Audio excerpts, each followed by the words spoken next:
이는 곧 너희의 하나님 여호와께서 너희에게 가르치라고 명하신 명령과 규례와 법도라.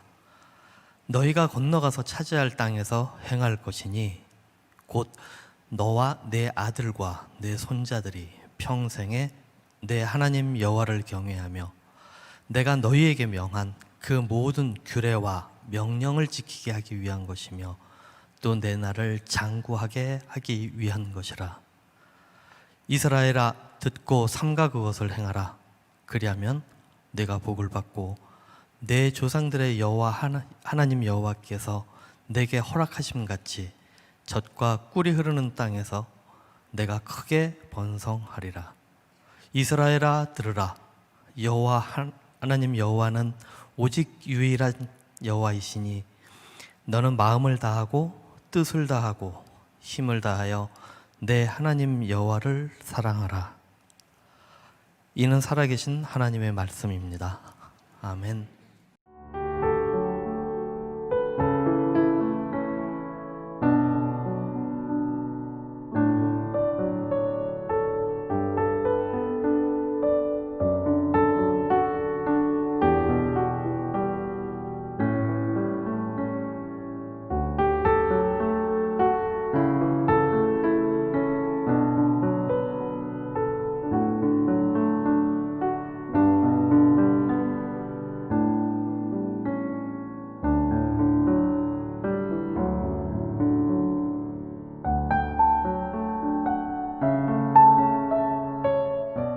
계속해서 여러분들과 함께 풍성한 삶의 원리에 대한 이야기를 나누고 있습니다.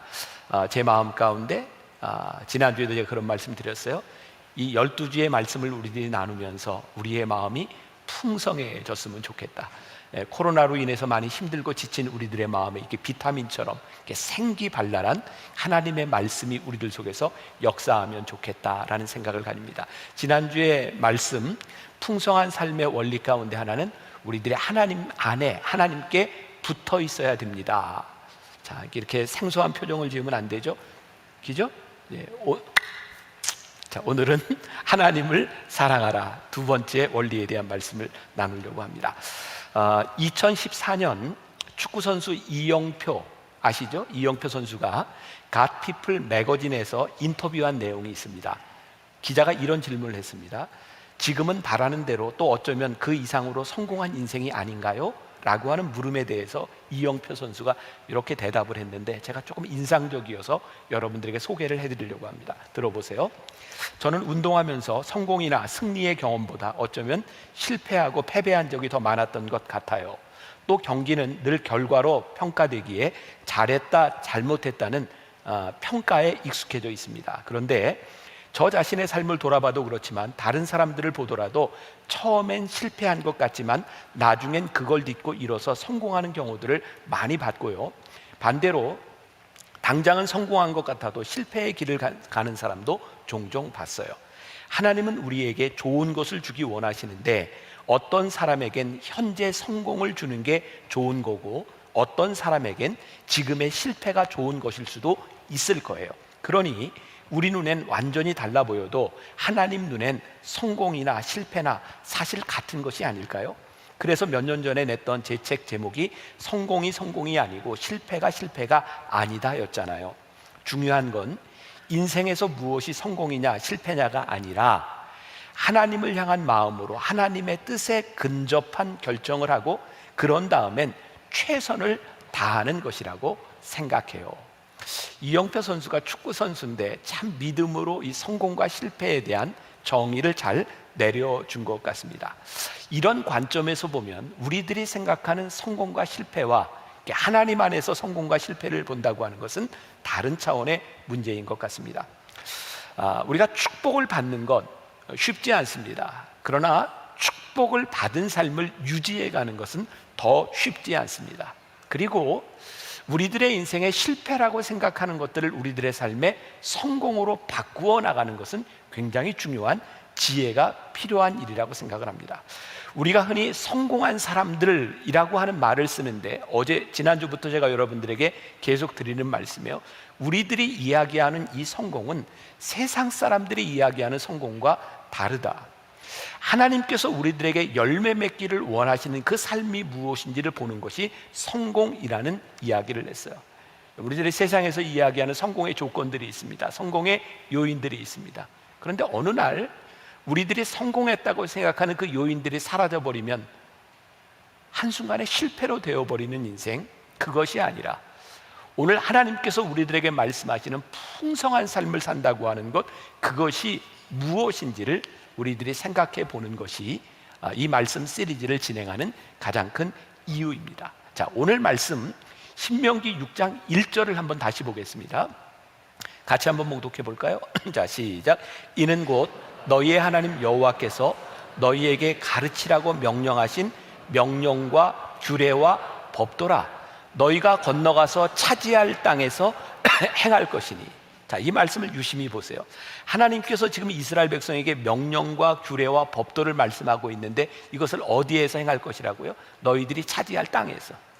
지금 하나님께서 이스라엘 백성 현재에 대한 말씀을 하고 계신 것이 아니라 너희들이 받을 축복에 대한 미래에 대하여 하나님은 이미 말씀하고 계세요.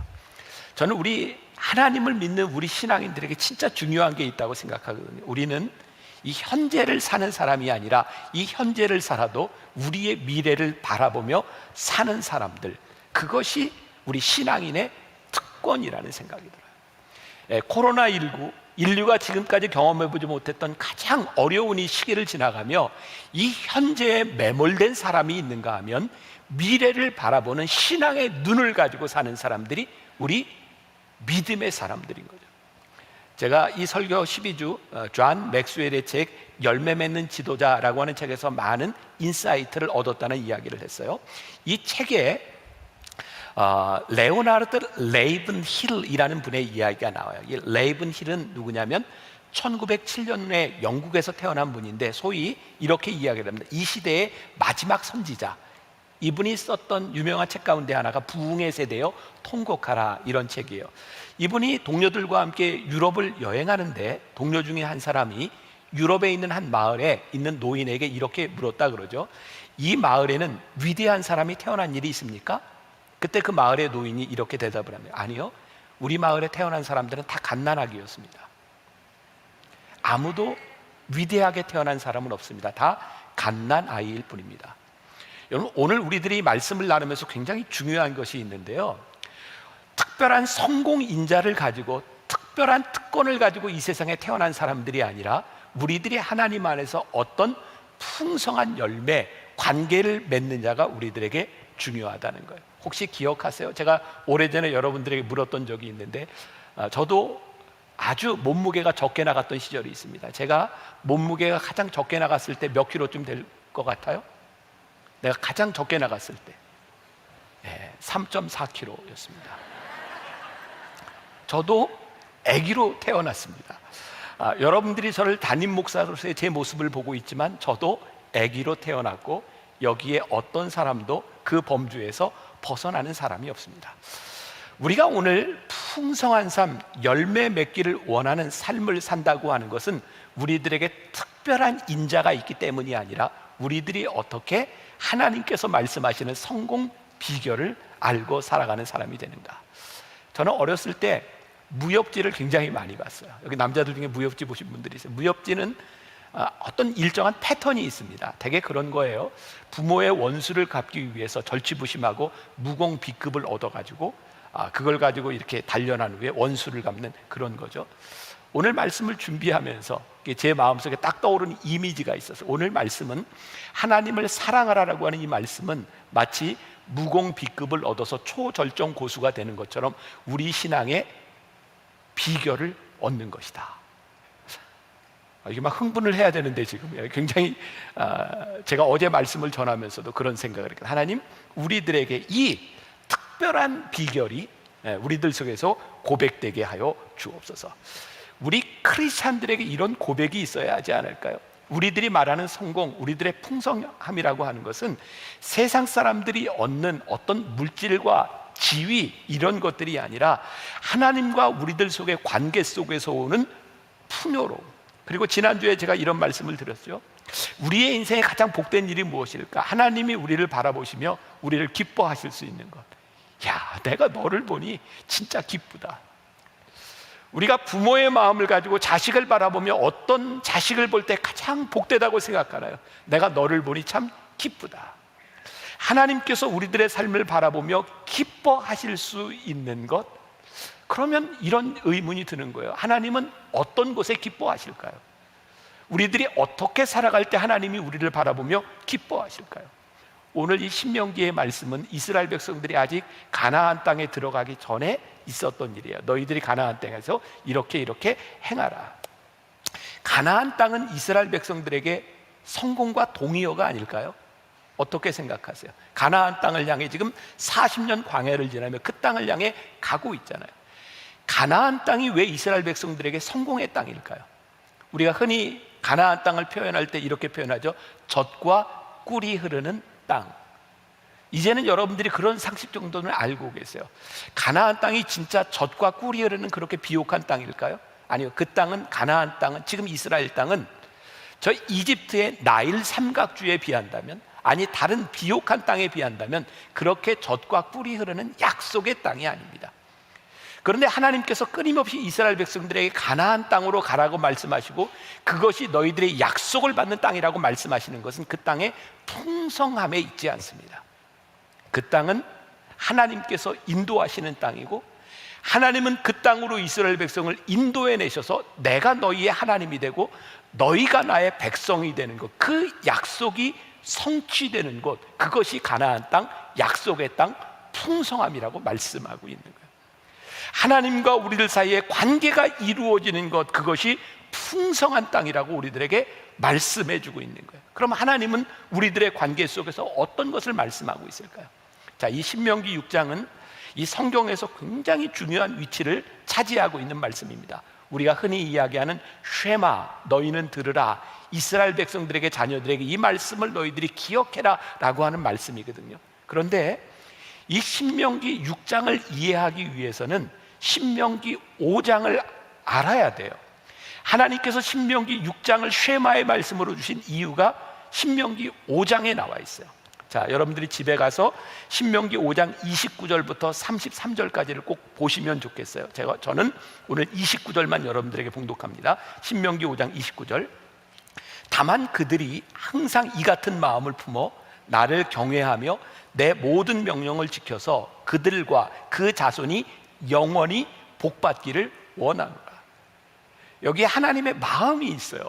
가나안 땅으로 가고 있는 이스라엘 백성들을 향한 하나님의 마음이 있어요. 어떤 마음이요? 그 자손이 영원히 복받기를 원하노라. 그러니까 하나님이 기뻐하시는 일이 있어요. 그게 뭐예요? 여러분들과 여러분들의 자손들이 복받기를 원한다. 하나님이 그 마음을 가지고 오늘 우리들에게 이 신명기 6장의 말씀을 주고 계세요. 오늘 본문은 그 약속의 말씀을 우리들이 받는 비법에 대해서 이야기하고 있어요. 성경을 보는 두 가지 관점이 있다고 생각해요. 하나는 세상적인 관점으로 보는 것이고, 또 하나는 그리스도인의 관점으로 보는 거예요. 다시 이야기합니다. 오늘 우리는, 12주 동안 우리는 세상적 관점에서의 성공을 이야기하는 것이 아니라 그리스도인의 관점에서, 하나님의 관점에서 성공을 보고 있는 거예요. 성공의 세상에서는 성공하려면 누구를 이겨야 되죠. 그리고 이기기 위해서는 어떠한 특별한 능력이 있어야 된다고 생각하죠. 성경은 우리들에게 이야기합니다. 너희들의 성공의 비결이 있다. 하나님을 사랑하는 것이다. 그리스도인의 성공은 하나님을 사랑하기 때문에 우리들이 할 수 있는 일이 무엇인가가 분명해질 때 그것이 성공이라고 말하고 있어요. 잘 들으십시오. 오늘 중요한 말씀, 비결입니다. 하나님을 사랑하기 때문에 우리들이 해야 되는 일이 무엇인지 분명하게 우리들의 가슴 속에 들어오기 시작할 때 그 인생이 성공한 인생이라고 말하고 있어요. 자, 아직까지는 저에게 동의를 안 하시는 것 같은데 점점 동의를 하게 될 거예요. 자, 저는 이분이 누군지 모르지만 설교를 준비하면서 보았던 김요한 목사님이 쓴 상식이 통하는 목사라는 책에 이런 내용이 있어요. 자, 성공에 대한 기준을 이렇게 이야기하고 있는데, 자, 제가 목사에 대한 이야기를 하고 있지만 여러분들은 여러분들의 삶을 대입해서 들어도 좋을 것 같아요. 조금 읽어드릴게요. 진실을 말한다면 목회에는 성공도 실패도 없다. 아니, 외형적인 기준으로 도저히 성공과 실패를 판단할 수 없는 것이 목사의 삶이고 목회의 길이다. 굳이 말한다면 목회에는 성공 대신 성화만이 존재할 뿐이다. 왜 목사로서 살아가는가? 왜 목회를 하는가? 성공하기 위해서가 아니라 거룩해지기 위해서다. 따라서 성공한 목사와 실패한 목사라는 프레임이 있는 것이 아니라 거룩한 목사와 타락한 목사가 존재할 뿐이다. 우리 주변에는 초대형 교회를 일구었어도 실상은 타락한 목사가 있는가 하면 아무도 알아주지 않는 볼품없는 교회를 섬겨도 하늘의 시선으로 볼 때 거룩한 목사가 존재할 수 있다. 목사에 대한 막 타락한 목사 막 이런 얘기하니까 기분 좋죠? 예. 제가 목사니까 이런 얘기 할 수 있는 거예요. 그래요. 세상적인 기준으로 볼 때 성공이라고 하는 건 목회자에게 큰 교회일지 모르지만 하나님의 관점에서 볼 때 하나님은 목사를 무엇으로 보시는가? 네가 얼마나 성화되었는가? 네가 얼마나 거룩하게 되었는가? 하나님의 기준은 그렇게 우리를 보고 있다는 거예요. 하나님의 관점에서 여러분들의 인생을 보세요. 우리들이 무엇이 성공이고 무엇이 풍성함인가? 자, 오늘 제가 비결을 이야기한다고 했는데 하나님을 사랑하라라고 하는 것이 성공의 비결이라고 이야기를 했는데 우리들에게 중요한 것이 있죠. 진짜 이게 진짜인지 가짜인지 이 부분에 대하여 우리들이 확신이 있어야 하나님을 사랑하며 살 거 아니에요. 자, 신명기 6장 1절을 다시 봐요. 이는 곧 너희의 하나님 여호와께서 너희에게 가르치라고 명하신 명령과 규례와 법도라. 너희가 건너가서 차지할 땅에서 행할 것이니. 너희가 건너가서 차지할 땅에서 너희들이 행할 것이니. 하나님께서 우리와 동행하셔서 우리를 이끄시는 삶의 한가운데서 우리들이 지켜야 할 것, 하나님께서 주시는 땅에서 우리들이 지켜야 할 것이 있다. 신명기 6장 2절, 곧 너와 내 아들과 내 자손들이 평생에 내 하나님 여호와를 경외하며 내가 너희에게 명한 이 모든 규례와 명령을 지키게 하기 위한 것이며 또 내 나를 장구하게 하기 위한 것이라. 여기에 하나님의 소원이 있어요. 신명기 5장에서도 이야기했지만 하나님의 소원이 뭐냐면 나는 너희들이 차지할 그 땅에서 너희의 생명이 길고 장구한 그날 내가 너희들에게 축복을 주기를 원해. 하나님의 소원, 너와 내 아들과 내 자손들이 그 땅에서 복된 삶을 살기를 원해. 하나님의 소원이 거기에 분명히 있는 거예요. 자, 무협지 이야기로 잠깐 돌아와 볼게요. 저는 무협지를 진짜 많이 봤어요. 초등학교 6학년 때부터 시작해서 중학교, 고등학교 때 만화가게 주인이 저 때문에 그 무협지를 바꿔다 놓을 만큼 그 만화가게에 있는 무협지를 다 읽다 보니까 무협지에는 진짜 일정한 패턴이 제 안에 딱 들어오더라고요. 무협지를 쓰래도 제가 쓸 것 같아요. 하도 많이 봐서. 또 생각난 또 영화가 하나 있어요. 의천도룡기라고 혹시 보신 적 있어요? 제가 이게 즉흥적으로 이렇게 생각나는 부분이긴 한데 김용이라고 하는 그 소설가가 쓴 의천도룡기, 뭐 영웅문 뭐 이런 것들이 있는데 이 의천도룡기에 보면요, 제가 다른 거는 잘 기억이 나지 않는데 이 영화에서 초절정 고수가 되기 위해서 규화보전이라고 하는 무공 B급을 넣는 게 이렇게 순진한 교인들에게 이렇게 맨날 영화 얘기만 하고 있어요. 아무튼 그걸 얻으면 초절정의 그런 이제 고수가 되는 거예요. 근데 아주 중요한 패턴 중에 하나는 아주 초절정의 고수가 되기 위해서는 소위 이제 그 길을 운행하는 이 모든 법을 새롭게 터득해야 되는 거예요. 그래서 그 길을 다 그 내공을 이렇게 얻는 순간 내공이요, 소위 일갑자, 막 60년 이상의 내공이 확 늘어나게 되죠. 그리고 또 흥미로운 것은 이 초절정 비법을 얻기 위해서는 새로운 초식을 연마해야 되는 거예요. 그리고 이것이 딱 연마되면 고수가 되어서 원수를 갚는 일, 이런 일들이 일어나게 되는 거죠. 저에게 이 말씀을 이렇게 묵상하면서 저에게 그런 이미지들이 있는 거예요.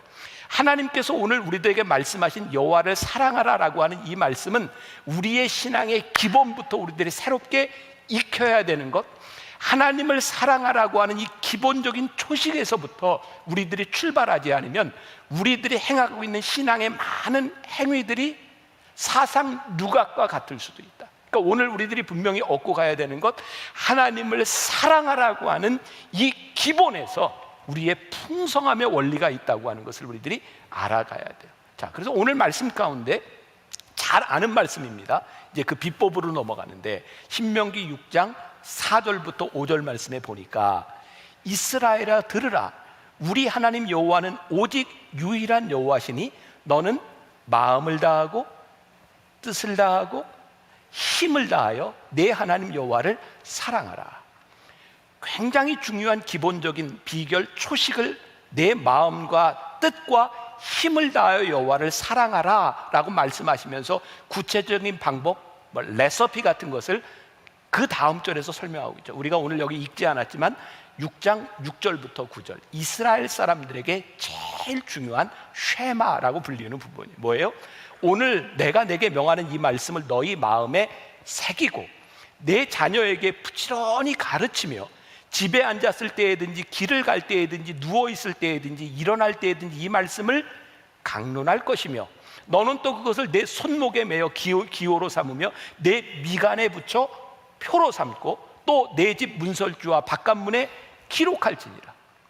지금 뭘 이렇게 기록하고 뭘 이렇게 가르치라는 거예요? 내 하나님을 내 마음을 다하고 뜻을 다하고 힘을 다하여 내 여호와 하나님을 사랑하라라고 하는 이것을 매일매일 볼 수 있도록 가르치라는 거예요. 왜? 이것이 무엇이 중요하기 때문에 하나님을 사랑하라고 하는 것을 가르치고 있을까?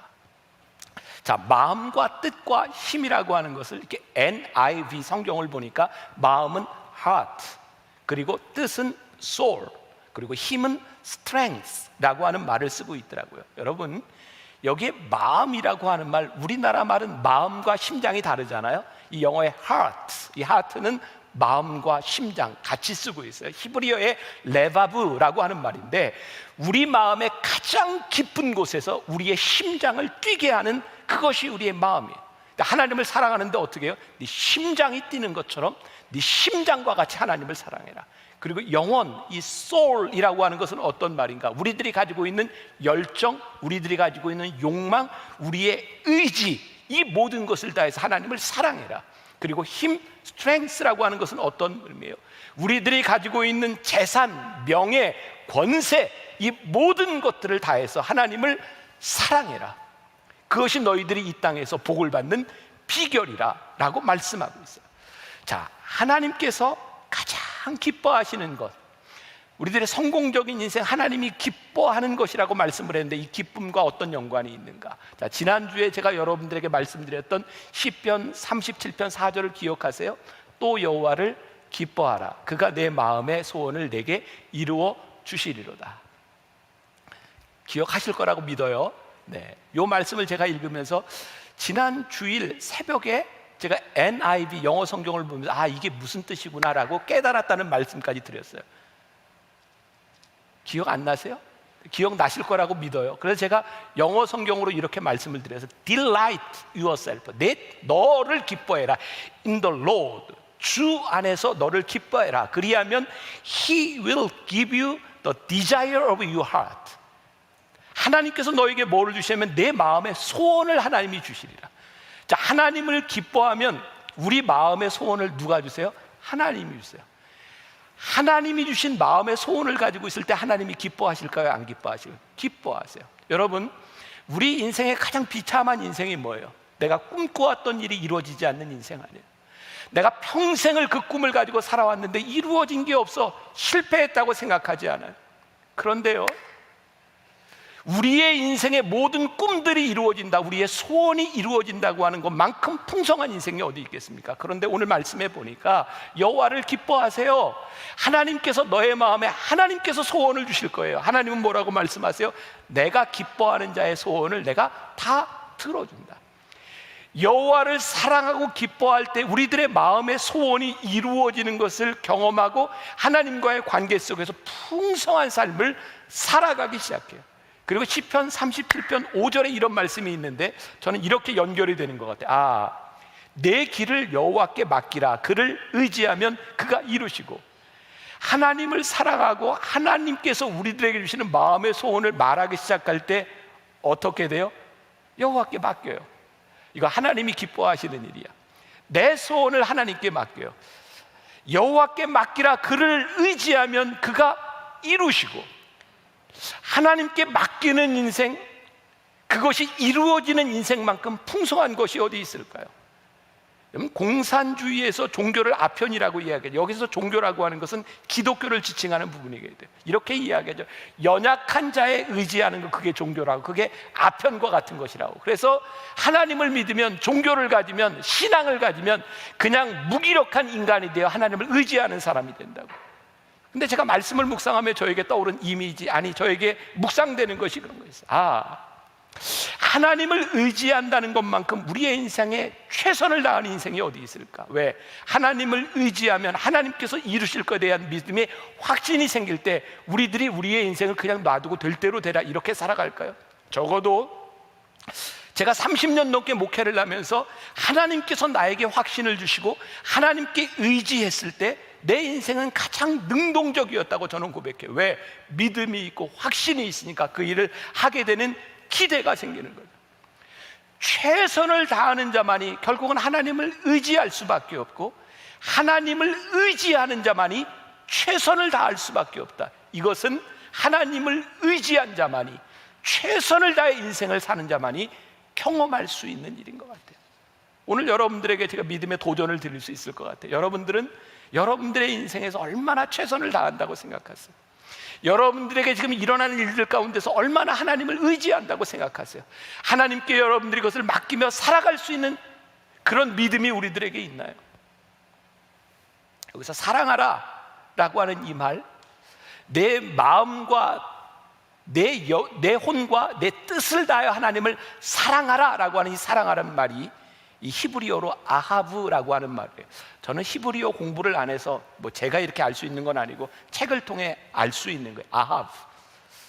다 잃어버려도 좋은데 이 사랑하라라고 하는 이 아하브라고 하는 단어가 가지고 있는 뜻이 무엇이냐면, 사랑하라고 하는 감정에서 끝나는 것이 아니라 내가 하나님을 사랑하기 때문에 내 행동으로 표현되는 것까지, 행동으로 나아가는 것까지를 의미한다는 거예요.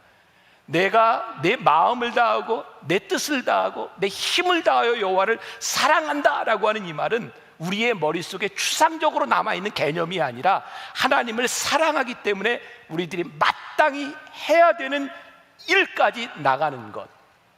그리고 저는 신명기 6장 4절에서 이 말씀이 이런 말씀이겠구나라는 생각을 했어요. 이스라엘아 들으라, 우리 하나님 여호와는 오직 유일한 여호와시니. 지금 하나님 앞에 내 마음과 내 뜻과 내 힘을 다하여 하나님을 사랑하는데 우리들이 무엇라고 얘기해요? 하나님은 유일하신 내 하나님이야. 이때 저게 떠오른 단어가 하나 있어요. 당당함이에요.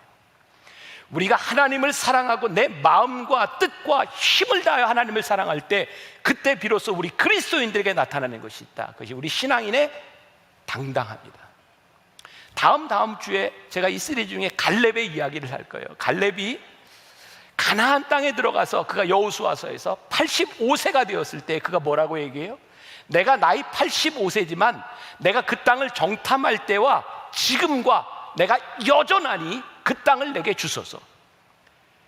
하나님 앞에 우리들의 가슴 뛰는 인생을 시작할 때, 인생을 살아갈 때 그것이 왜 우리를 풍성하게 만드냐면 그 비전이 하나님을 사랑함으로 우리들에게 주셨던 그 열망이 우리의 가슴을 뛰게 하기 때문이죠. 유명한 카네기가 이런 말을 했어요. 머리에서 땅끝까지 당신을 빛나게 하는 것은 바로 자신감입니다. 어깨를 펴고 활기차게 걷는 것만으로 충분합니다. 오늘 우리들에게 이 당당함이 있는가? 이 세상이 요즘처럼 신앙생활하는 우리들을 움츠려들게 하는, 우리를 비겁하게 만드는 이 세상 가운데서 우리들에게 당당함이 있는가? 저는 우리의 이 당당함, 어떤 영화에 나왔던 대사죠. 내가 돈이 없지 가오가 없냐?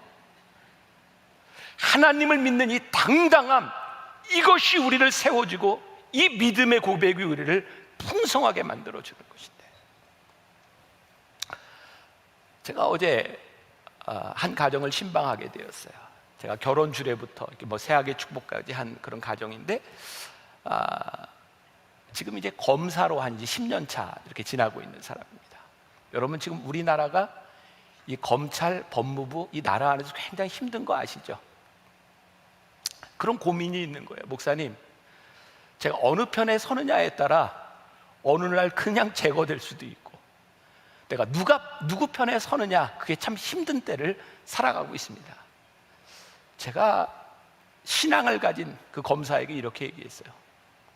어느 편에 서느냐, 그거 별로 중요하지 않습니다. 무엇이 옳으냐를 보세요. 지금 잘려 나가느냐, 그거 별로 중요하지 않습니다.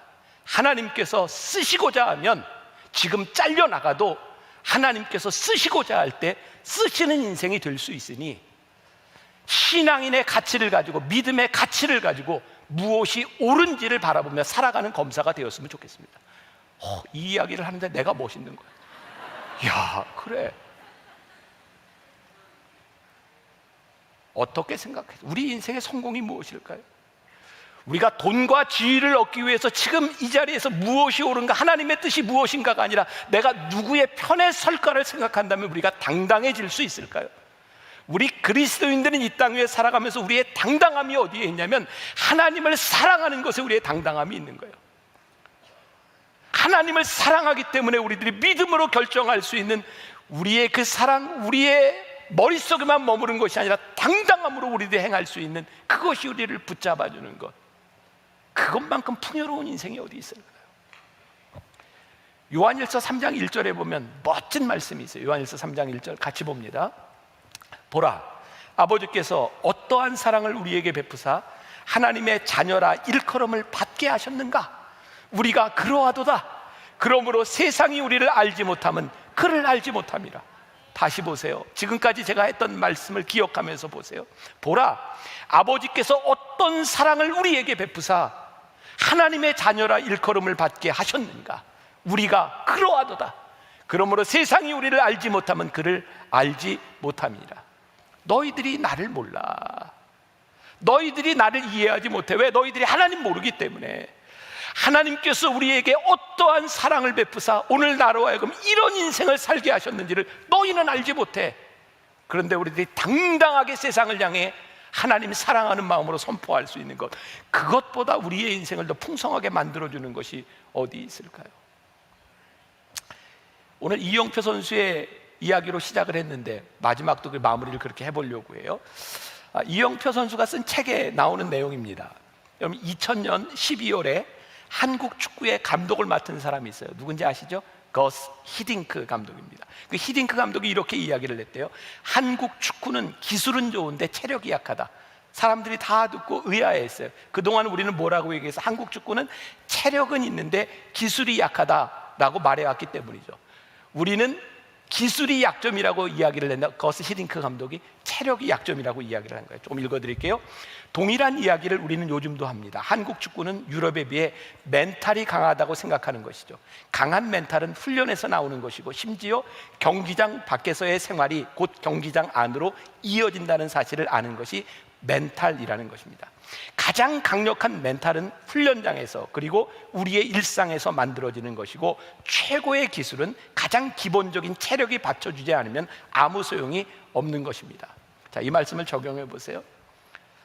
여러분들이 어떤 기술을 가지고, 아니 신앙생활을 하면서 어떤 성경 공부를 하고 어떤 세미나에 듣고 여러분들이 어떤 훈련을 받아도 하나님을 사랑하는 기본이 되어 있지 않으면 그거 아무것도 아닙니다. 하나님을 사랑하는 마음 가운데서 하나님이 우리의 인생을 기뻐해 주시지 않는다면, 우리들이 어떤 공부를 하고 만들어지는 그 어떤 것도 하나님이 우리를 기뻐하시지 않는다면 그것은 풍성한 삶을 살 수 없습니다. 하나님을 사랑하는 자들에게 우리를 인도하시는 것, 우리들이 해야 되는 것, 여러분들에게 이런 도전을 드려요. 하나님을 사랑하기 때문에 여러분들이 해야 되는 게 있고, 하나님을 사랑하기 때문에 여러분들이 하지 말아야 되는 것이 있어요.